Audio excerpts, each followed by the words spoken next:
नमस्कार शिक्षार्थ में आप सभी का स्वागत है। हम हिमालय पर चर्चा कर रहे थे, जिसमें अब तक हमने 3 क्लासों में ट्रांस हिमालय के बारे में जान लिया है, जिसके अंतर्गत काराकोरम श्रेणी, लद्दाख श्रेणी और जोस्कर श्रेणी के बारे में हमने जान लिया है। आज हम मुख्य हिमालय पर चर्चा करेंगे। चौथी क्लास से हम मुख्य हिमालय पर चर्चा कर रहे हैं, जिसमें हम महान हिमालय को पढ़ेंगे, मध्य हिमालय को पढ़ेंगे, शिवालिक को पढ़ेंगे। तो हमारी ये हिमालय श्रेणी कंप्लीट हो जाएगी। तो बिना देरी के मुख्य हिमालय पर चलते हैं। मुख्य हिमालय, मेन हिमालय। अगर हम ओवरऑल कुछ फैक्ट की बात कर लें तो मुख्य हिमालय का जो विस्तार है वो अमूमन 2400 किलोमीटर से 2500 किलोमीटर माना जाता है। वो कहाँ से शुरू होता है? सिंधु नदी गार्ज से शुरू होता है, जहाँ पर आपने एक पर्वत सुना होगा, नंगा पर्वत। यहाँ से शुरू होता है। और दिहांग नदी, जिसे ब्रह्मपुत्र नदी भी कहते हैं, दिहांग नदी गार्ज, यहाँ पर पर्वत भी है, नामचा परवा।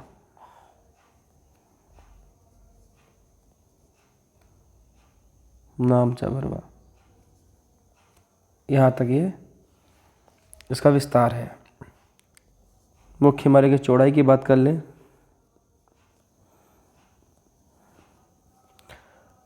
चौड़ाई 150 किलोमीटर रह जाती है पूर्वी क्षेत्र में।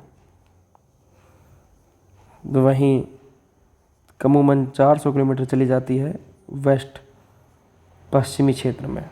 कहाँ कहाँ? यहाँ पर ये पश्चिमी क्षेत्र है, तो यहाँ पर चौड़ाई 400 किलोमीटर चली जाती है। वहीं पूर्वी क्षेत्र में चौड़ाई 150 किलोमीटर रह जाती है। अगर हम औसत हाइट की बात करें, औसत ऊंचाई की बात कर लें, औसत ऊंचाई 6000 मीटर मुख्य हिमालय में रहती है। कौन कौन सी श्रेणियाँ मुख्य हिमालय में आती हैं? तो पहली श्रेणी है महान हिमालय, दूसरी श्रेणी है मध्य हिमालय, तीसरी श्रेणी है शिवालिक हिमालय, जो सबसे नवीनतम श्रेणी है। हालांकि हिमालय ही सबसे नवीनतम पर्वत है, उसकी सबसे नवीनतम श्रेणी है शिवालिक। तो ये 3 श्रेणियाँ मुख्य हिमालय के अंतर्गत आती हैं। अब हम इनमें से महान हिमालय को विस्तार से समझते हैं।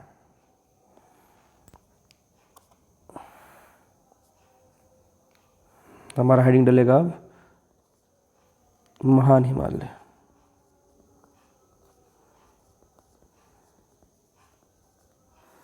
ग्रेट हिमालय,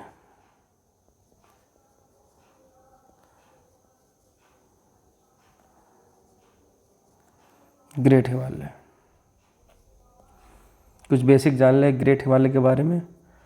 तो इसे आंतरिक हिमालय भी कहा जाता है।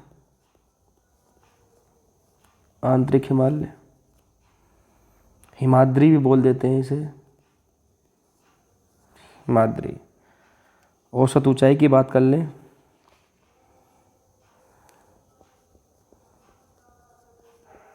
औसत ऊंचाई की बात करें तो इसकी औसत ऊंचाई 6100 मीटर मानी जाती है। और जो मुख्य हिमालय, जिसमें ये तीनों श्रेणियाँ आती हैं, उसकी 6000 मीटर औसत ऊंचाई है। आप यहाँ कन्फ्यूज ना हो। मुख्य हिमालय में तीनों श्रेणियाँ हैं, उसकी एक श्रेणी जो हम महान हिमालय की बात कर रहे हैं, उसकी औसत ऊंचाई 6100 मीटर है, औसत ऊंचाई। और महान हिमालय के अंदर ही विश्व का सबसे ऊंचा पर्वत पाया जाता है, जिसे माउंट एवरेस्ट बोलते हैं, जिसकी ऊंचाई 8848 और 50 के बीच में रहती है। अमूमन दोनों लिख देता हूँ, 8848 और 8000, कहीं कहीं 8850 भी हो जाती है। तो 8848 मीटर की चोटी माउंट एवरेस्ट, जो विश्व की सबसे ऊंची चोटी, वो महान हिमालय में ही है। एवरेस्ट की बात कर लें तो इसे नेपाली भाषा में सागरमाथा बोलते हैं। सागरमाथा, जिसका अर्थ होता है आकाश देवी।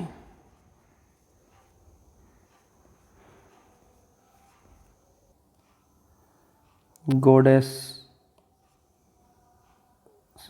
Of sky. वहीं अगर बात करें तिब्बती भाषा की,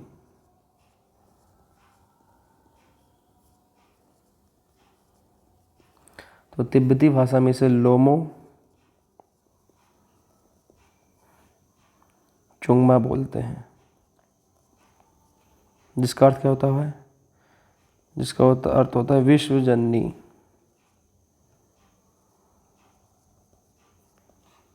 मदर ऑफ द वर्ल्ड।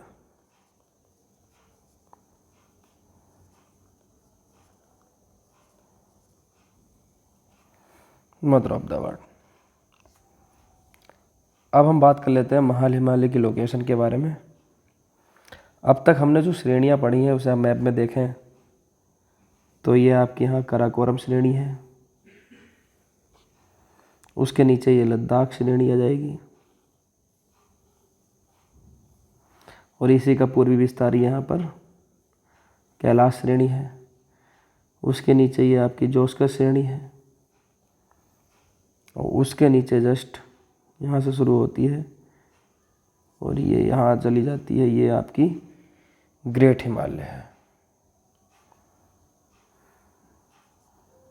महान हिमालय। ये आपका काराकोरम,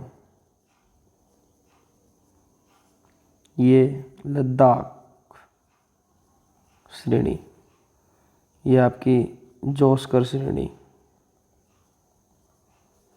इसकी बात करें तो ये कैलाश, ये आपका महान हिमालय। तो ये आपकी महान हिमालय की लोकेशन हो जाएगी। और हम बात कर लें तो महान हिमालय के अंतर्गत कुछ चोटियाँ हैं, उनके बारे में देख लें। तो अगर बात करें कंचनजंगा, तो कंचनजंगा भारतीय राज्य सिक्किम और नेपाल के बॉर्डर पे है। ये सिक्किम राज्य है, तो सिक्किम राज्य के नेपाल के बॉर्डर पर ये कंचनजंगा है। और कंचनजंगा जो है, इसकी क्या खासियत है कि भारत में हिमालय की सबसे ऊंची चोटी।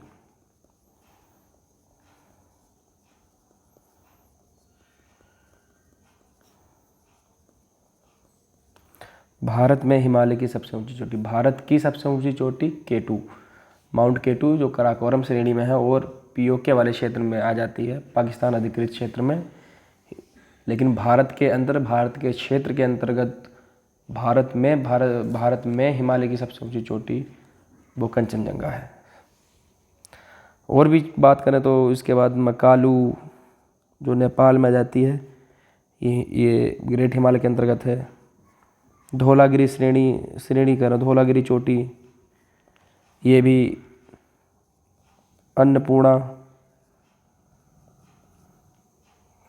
ये तीनों चोटियाँ जो हैं ये नेपाल के अंतर्गत हैं और ग्रेट हिमालय में आती हैं। फिर कामत, बद्रीनाथ, नंदा देवी, त्रिशूल, ये चोटियाँ भी ग्रेट हिमालय की हैं और ये उत्तराखंड के अंतर्गत आती हैं। तो ये कुछ चोटियाँ हैं, कुछ हिमनद हैं। यमुनोत्री,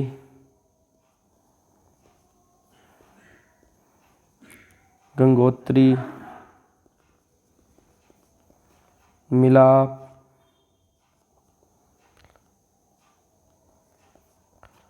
पिंडार, जेमू, ये कुछ हिमनद हैं जो ग्रेट हिमालय में पाए जाते हैं। यहाँ जेमू हिमनत खाली ये सिक्किम राज्य में है, बाकी ये सभी उत्तराखंड के अंतर्गत आते हैं। ये ग्रेट हिमालय में यहाँ तक आपको समझ में आ रहा होगा। और अगर हम कुछ बात कर रहे हैं तो कुछ दर्रों की हम बात कर सकते हैं। यहाँ पर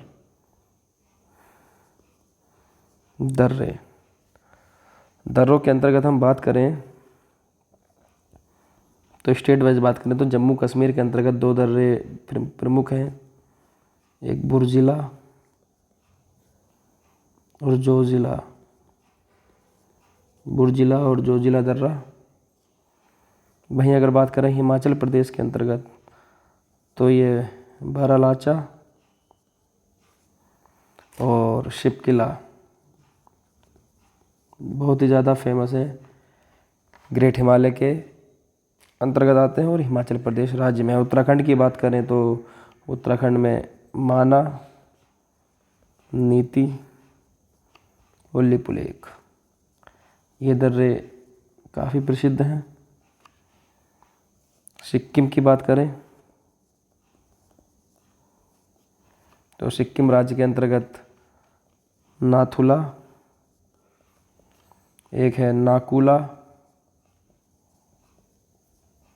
और फिर बात करें तो जेलेपला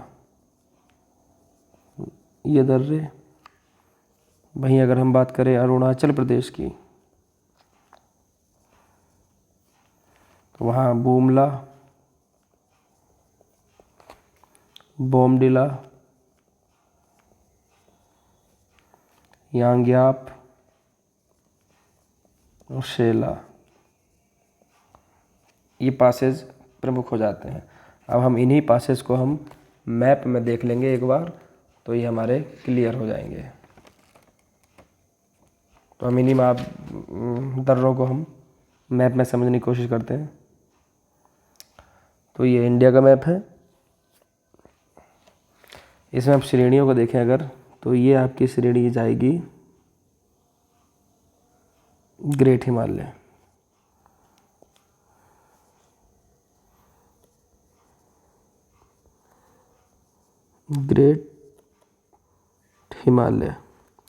अब इनमें हम दर्रों की अगर बात कर लें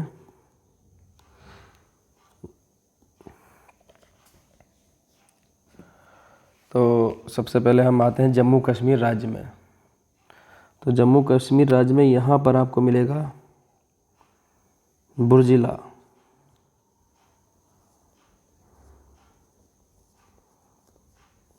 दर्रा। उसके जस्ट नीचे आ जाएंगे तो यहाँ आपको मिलेगा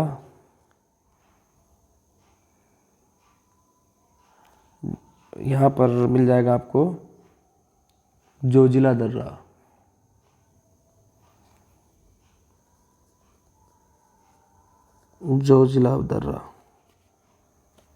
ये हो गया आपके जम्मू कश्मीर के। अब अगर हम कुछ बात करें हिमाचल प्रदेश की तो यहाँ आपको मिल जाएगा बड़ा लाचा दर्रा और यहाँ पर आपको मिलेगा शिपकिला दर्रा। ये हो गया आपके हिमाचल प्रदेश के। अगर हम उत्तराखंड की बात करें तो यहाँ पर आपको मिलेगा माना दर्रा, उसके नीचे यहाँ मिलेगा आपको नीति दर्रा, फिर यहाँ नेपाल के बिल्कुल बॉर्डर पर मिलेगा आपको लिपुलेख दर्रा। तिब्बत और नेपाल के बॉर्डर पे लिपुलेख दर्रा। ये हो गया उत्तराखंड के दर्रे। अब अगर हम बात करते हैं सिक्किम की तो सिक्किम में यहाँ पर चोटी पे मिलेगा आपको नाकुला और इधर मिलेगा आपको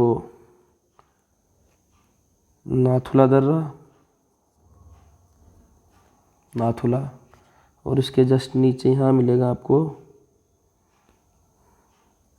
जेलेपला।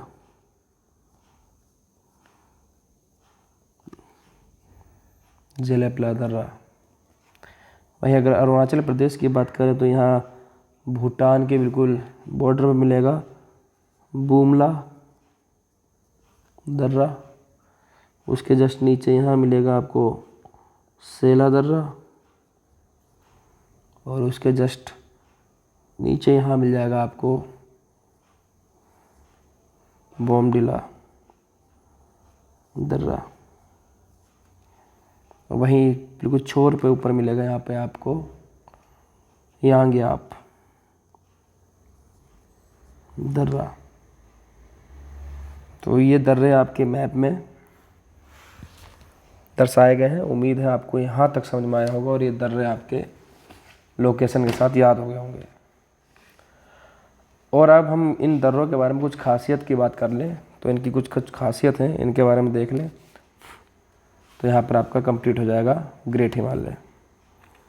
खासियत की बात करें तो बुर्जिला दर्रा की बात कर रहे हैं अगर,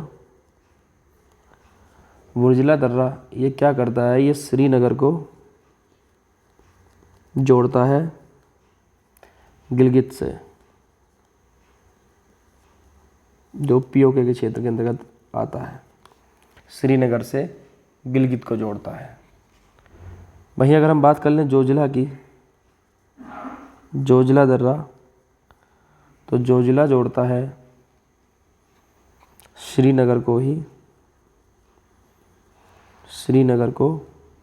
लेह से, जो कि लद्दाख क्षेत्र में है, जोड़ता है जोजिला दर्रा। वहीं बड़ा लाचा की बात करें जो हिमाचल प्रदेश में है,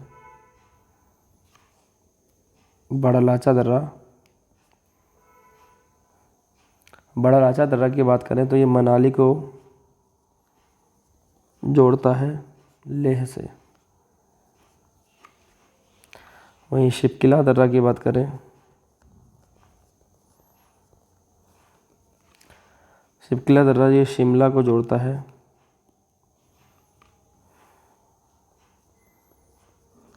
शिमला और तिब्बत, इनमें रास्ता पर शिमला को तिब्बत से रास्ता प्रदान करता है। और यही दर्रा है जहाँ से सतलुज नदी प्रवेश करती है भारत में। सतलुज नदी का प्रवेश द्वार, यानी भारत के अंतर्गत भारतीय सीमा में शिपकिला दर्रा से सतलुज नदी प्रवेश करती है। वहीं अगर हम बात कर लें मानानीति लिपुलेख, जो उत्तराखंड के दर्रे हैं, ये मानानीति लिपुलेख ये भारतीय क्षेत्र को तिब्बत से जोड़ते हैं। और यहीं की हालांकि ये लिपुलेख दर्रा जो है ये मानसरोवर की यात्रा के लिए भी प्रयोग में लिया जाता है। तो ये हो गया आपके दर्रे उत्तराखंड के। वहीं अगर हम बात करें नाथुला दर्रा की बात, नाथुला दर्रा जो है वो सिक्किम की राजधानी गंगटोक को तिब्बत की ल्हासा शहर से जोड़ता है, जो कि प्राचीन रेशम मार्ग का हिस्सा भी है। नाथुला दर्रा के अंतर्गत प्राचीन रेशम मार्ग का मार्ग है नाथुला दर्रा, तो यहाँ से ही प्राचीन रेशम मार्ग गुजरता है। वहीं अगर हम बात कर लें जेलेपला की, जेलेपला दर्रा जो करता है ये सिक्किम को तिब्बत से जोड़ता है। हालांकि पश्चिम बंगाल का कालिम्पोंग वाला क्षेत्र जो है उसे भी ये तिब्बत से जोड़ता है। और एक यहाँ पर दर्रा आ जाता है यांग्याप दर्रा, यांग्याप जो कि अरुणाचल प्रदेश में है। इसकी खासियत यह है कि ये ब्रह्मपुत्र नदी का प्रवेश द्वार है। ब्रह्मपुत्र नदी भारत के अंतर्गत अरुणाचल प्रदेश राज्य में ब्रह्मपुत्र नदी जो है यांग्याप दर्रे से प्रवेश करती है। तो इन दर्रों की ये कुछ खासियत है।